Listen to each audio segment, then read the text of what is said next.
A son's surprise return. My mother never came to meet me at Bursley Station when I arrived in the Five Towns from London. She always had other things to do. She was getting ready for me. So I always walked alone up Trafalgar Road between the factories and past the football field. And so tonight, I had time to think. I had some very important news from my mother, and I didn't know how to tell her. I wrote to my mother every week to tell her what I was doing. She knew the names of all my friends. I often wrote about Agnes and her family, but it's difficult to write in a letter. I think Agnes likes me. I'm in love with her. I'm sure she likes me. I think she loves me.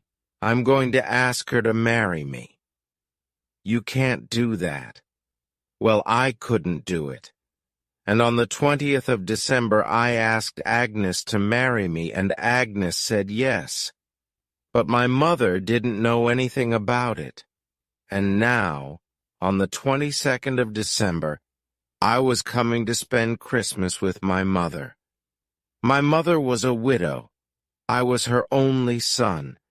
And now I was engaged, and she didn't know. I was afraid she was going to be a little unhappy, and I was ready for a difficult evening. I walked up to the front door, but before I put my hand up to ring, the door opened, and there was my mother. She put her arms around me. "Well, Philip, how are you?" And I said, "Oh, I'm all right, Mother. How are you?" She smiled at me. She looked excited and younger than her 45 years. There was something strange in her smile. I thought, she knows I'm going to get married. How does she know? But I said nothing. You have to be careful with mothers. I'll tell her at supper, I decided.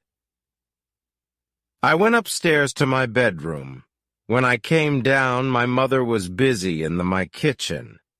I went into the dining room, and here I had a surprise. There were 3 chairs around the table, and 3 plates and 3 glasses.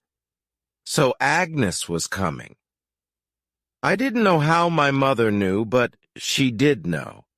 She and my wonderful Agnes were planning a surprise for me. Agnes was coming to Bursley for Christmas. There was a ring at the door.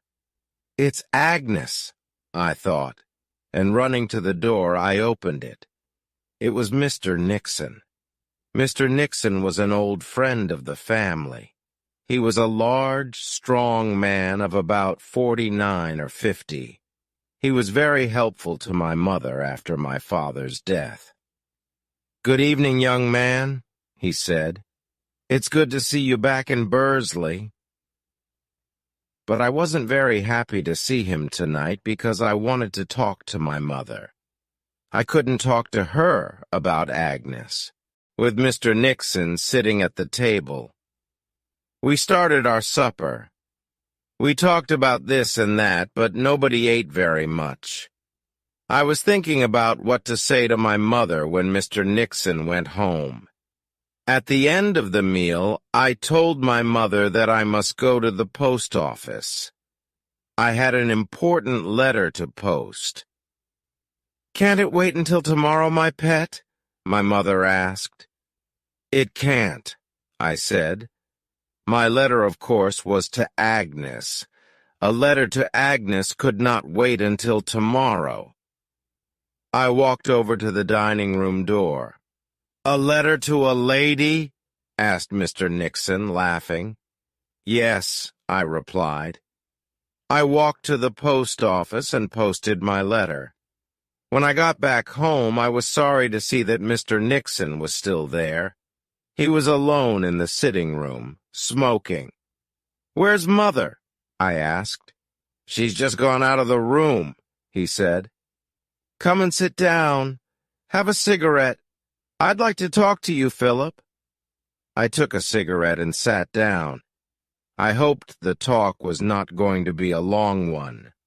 "Well, my boy," he said, "would you like me as a stepfather?"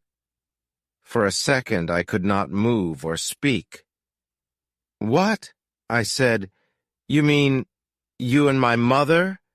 "Yes, my boy, I do. I asked her yesterday, and she said yes. I've wanted to ask her for a long time. I think she knew that." "Did she tell you in her letters?" "No. It's difficult to write in a letter, of course. She couldn't really write, 'My dear Philip, an old friend, Mr. Nixon, is falling in love with me, and I think I'm falling in love with him. I think he'll ask me to marry him soon.' I don't think your other could write that, could she?" I laughed. "Shake hands," I said.